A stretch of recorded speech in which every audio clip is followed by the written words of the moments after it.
పెళ్ళైనా పండగైనా వేడుక ఏదైనా పట్టుచీరల ప్రత్యేక వేదిక వారాహి సిల్క్స్. పర్యాటకంలో అనంతపురం జిల్లా గుత్తికి ఒక ప్రత్యేకమైన స్థానం ఉంది. అందులో భాగంగా గుత్తి కోటకు ఎంతో చరిత్ర ఉంది. ఆ చరిత్ర నేటి తరానికి తెలియాలనే ఉద్దేశంతో గుత్తి ఫోర్ట్ ఫెస్టివల్ ని గ్రాండ్ గా నిర్వహిస్తోంది. ఈ నెల 14-15 తేదీల్లో జరిగే ఉత్సవాలకు అధికారులు ఇప్పటికే ఏర్పాట్లను పూర్తి చేశారు. ఇక 2 రోజుల పాటు ఉత్సవాలను గ్రాండ్ గా సెలబ్రేట్ చేయబోతున్నారు. ఈ అంశం గురించిన డీటెయిల్స్ మా ప్రతినిధి రసూల్ని అడిగి తెలుసుకుందాం. రసూల్, గుత్తికి ప్రత్యేక ఆకర్షణగా ఉన్నటువంటి కోటని ఇప్పుడు 2 రోజుల పండుగలా కూడా సెలబ్రేట్ చేస్తున్నట్లు తెలుస్తోంది. పూర్తి డీటెయిల్స్ ఏంటి, దీని ఉద్దేశం ఏంటి? రేణుక, అనంతపురం జిల్లాలోని గుత్తి కోటకు ఒక చారిత్రాత్మకమైనటువంటి నేపథ్యం ఉంది. చారిత్రాత్మక నేపథ్యంలో భాగంగా ప్రధానంగా అప్పట్లో శ్రీకృష్ణ దేవరాయలు వీళ్ళందరూ కూడా ఈ ప్రాంతాల్లో రాజ్యం వెళ్ళినటువంటి సందర్భంలో గుత్తి కోటను అత్యంత ప్రతిష్టాత్మకంగా తీసుకున్నారు. దీని దుర్భేద్యంగా ఈ చరిత్ర ఈ గుత్తి కోటను అప్పట్లో ఉన్నటువంటి రాజులు వీళ్ళందరూ కూడా చూసేటువంటి వారు. ఇలాంటి నేపథ్యంలో 2000 సంవత్సరాల చారిత్రకమైనటువంటి గుత్తి కోట ప్రాశస్త్యాన్ని మరింత చాటేటువంటి విధంగా, అదే విధంగానే భావితరాలకు దీని యొక్క చరిత్ర యొక్క గొప్పతనాన్ని తెలియపరిచేటువంటి విధంగా కూడా 2 రోజుల పాటు అనంతపురం జిల్లా గుత్తి పట్టణంలోని ఫుట్బాల్ కోర్టులో ఈ కార్యక్రమాలని ఈ ఏర్పాట్లన్నీ కూడా ఇప్పటికే పూర్తి చేశారు. జిల్లా జాయింట్ కలెక్టర్ విష్ణు చరణ్ వీళ్ళందరూ కూడా దాదాపుగా 2 రోజుల పాటు చేసి ముందస్తుగా గుత్తి ప్రాంతానికి వెళ్లి ఈ యొక్క ప్రాశస్త్యాన్ని చాటేటువంటి విధంగా గుత్తికోట యొక్క చరిత్రను ఈ సంబరాలు నిర్వహించేటువంటి విధంగా 2 రోజుల పాటు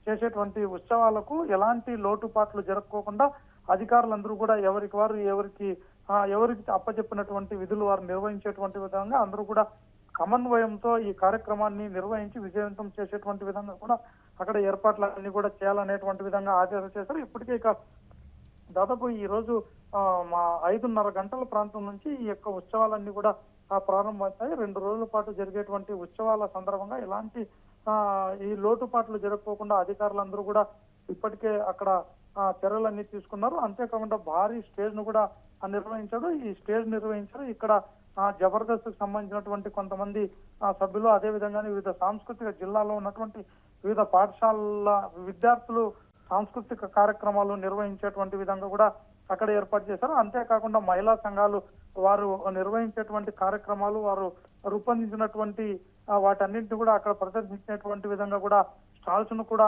ఏర్పాటు చేశారు. ఈ కార్యక్రమం ఈ 2 రోజుల పాటు జరిగేటువంటి ఈ ఉత్సవాల కార్యక్రమానికి ప్రముఖులందరూ కూడా హాజరవుతారు. అదేవిధంగానే గుంతకల్లు ఎమ్మెల్యే గుమ్మనూరు జయరాంతో పాటు అదేవిధంగానే పలువురు ఎమ్మెల్యేలు, అధికారులు, ప్రముఖులు అందరూ కూడా ఈ గుత్తికోట ప్రాశస్త్యాన్ని చాటేటువంటి విధంగా జరిగేటువంటి ఈ ఉత్సవ కార్యక్రమాల్లో పాల్గొంటారు. ఈ రోజు మధ్యాహ్నం 5:30 గంటలకు ఈ ఉత్సవ కార్యక్రమాలు ప్రారంభమవుతాయి. జిల్లా కలెక్టర్ ఆనంద్, అదేవిధంగా జాయింట్ కలెక్టర్ విష్ణు చరణ్ తో పాటు పలువురు ప్రముఖులందరూ, ఎమ్మెల్యేలు వీళ్ళందరూ కూడా హాజరవుతున్నటువంటి పరిస్థితి. ప్రత్యేకమైనటువంటి పూజా కార్యక్రమం అదేవిధంగానే వాటితో ప్రారంభమయ్యేటువంటి విధంగా ఏర్పాట్లు చేశారు. ఈ రోజు సాంస్కృతిక కార్యక్రమాలు కూడా జరిగేటువంటి విధంగా ఉంది. అదేవిధంగానే జబర్దస్త్ కు సంబంధించినటువంటి టీం సభ్యులు కూడా ఈ ఉత్సవ కార్యక్రమాల్లో పాల్గొని విజయవంతం చేసేటువంటి విధంగా కూడా అన్ని రకాల ఏర్పాట్లు చేశారు.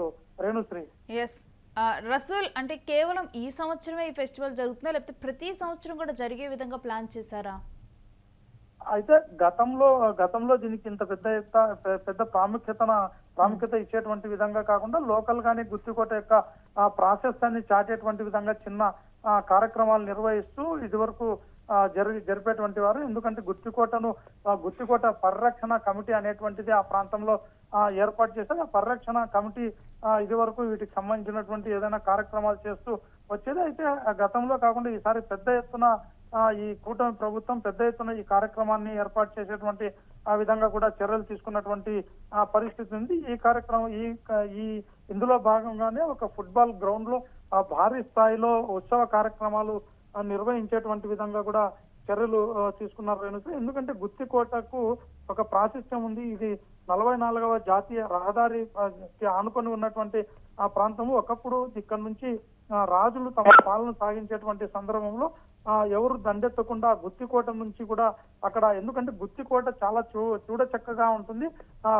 అది చాలా ఇంట్రెస్టింగ్ గా ఉంటుంది. పైన గుత్తికోటలో చాలా విషయాలు ఉన్నాయి. అక్కడ ప్రధానంగా ఆ పూర్వపు కాలంలో అప్పట్లో రాజులు నిర్మించినటువంటి ఒక పెద్ద బావి, అదేవిధంగానే గుర్రపు శాలలు ఇలా అన్ని ఉన్నాయి. వీటన్నింటిని కూడా చూడడానికి ఇది చేస్తారు. అయితే గతంలో ఈ గుత్తికోటలో వజ్ర వైడూర్యాలు అనేటువంటి విధంగా పెద్ద ఎత్తున ఉన్నాయి అనేటువంటి విధంగా గుత్తికోటను దాదాపుగా దాన్ని బాగా ధ్వంసం చేసేటువంటి విధంగా కొందరు వివరించారు. అయితే ఈ చారిత్రాత్మక కట్టడాలు వీటన్నింటిని పరిరక్షించేటువంటి క్రమంలో తర్వాత గుత్తికోట పరిరక్షణ కమిటీ కూడా చర్యలు తీసుకొని గుత్తికోటను పాడు చేస్తున్నారు అనేటువంటి విధంగా పోలీస్ అధికారులకు, అదేవిధంగా జిల్లా రెవెన్యూ కలెక్టర్ ఉన్నతాధికారులకు చెప్పడం వల్ల దాన్ని కొంత పరిరక్షించేటువంటి విధంగా కూడా చర్యలు తీసుకుంటూ వచ్చారు. ఏది ఏమైనప్పటికీ గుత్తికోట అనేటువంటిది ఒక చారిత్రక అంశాన్ని కూడా చెప్తుంది. దీన్ని టూరిజం శాఖ అధికారులు కూడా భవిష్యత్తులో మరింత అభివృద్ధి చేయాలనేటువంటి సంకల్పంతో ఉన్నారు. ఈ క్రమంలోనే జిల్లా కలెక్టర్ ఆనంద్, అదేవిధంగానే రెవెన్యూ అధికారులు, అదేవిధంగానే ఎమ్మెల్యే వీళ్ళందరూ కూడా పెద్ద ఎత్తున దీనిపైన దృష్టి కేంద్రీకరించినట్టు కూడా తెలుస్తోంది. Renushree. Right, thanks for the details రాసూర్. ఇక 2 రోజుల పాటు కూడా గుత్తికోట దగ్గర అయితే ఈ 2 రోజులు కూడా అక్కడ ఉత్సవాల్లాగా ఒక ఫెస్టివల్ నిర్వహిస్తూ ఉన్నారు. గుత్తికోట యొక్క ప్రాముఖ్యత అందరికీ తెలిసేలాగా, దీని ప్రాశస్త్యం అందరికీ తెలిసే విధంగా కూడా, అప్పుడు ఉన్నటువంటి హిస్టరీ అందరికీ తెలిసే విధంగా కూడా ఈ ఫెస్టివల్ని ఏర్పాటు చేయడం, ఇంకా ఈ ఫెస్టివల్ ఏర్పాటు చేయడం వల్ల ఏంటంటే ఎక్కువ మంది రావటం వల్ల కూడా పర్యాటకంగా ఈ ప్రాంతం ఇంకా అభివృద్ధి చెందుతుంది. దాంతోపాటు ఈ గుత్తికోటని ఇంకొంచెం అభివృద్ధి చేసుకోవటానికి కానీ, లేకపోతే మొత్తం కూడా అంటే ఇవి పాడవ్వకుండా నెక్స్ట్ తరాలకు కూడా ఈ సంపదను ఇదే విధంగా ఇచ్చేందుకు కానీ ఇలాంటి కార్యక్రమాలు దోహదపడతాయి.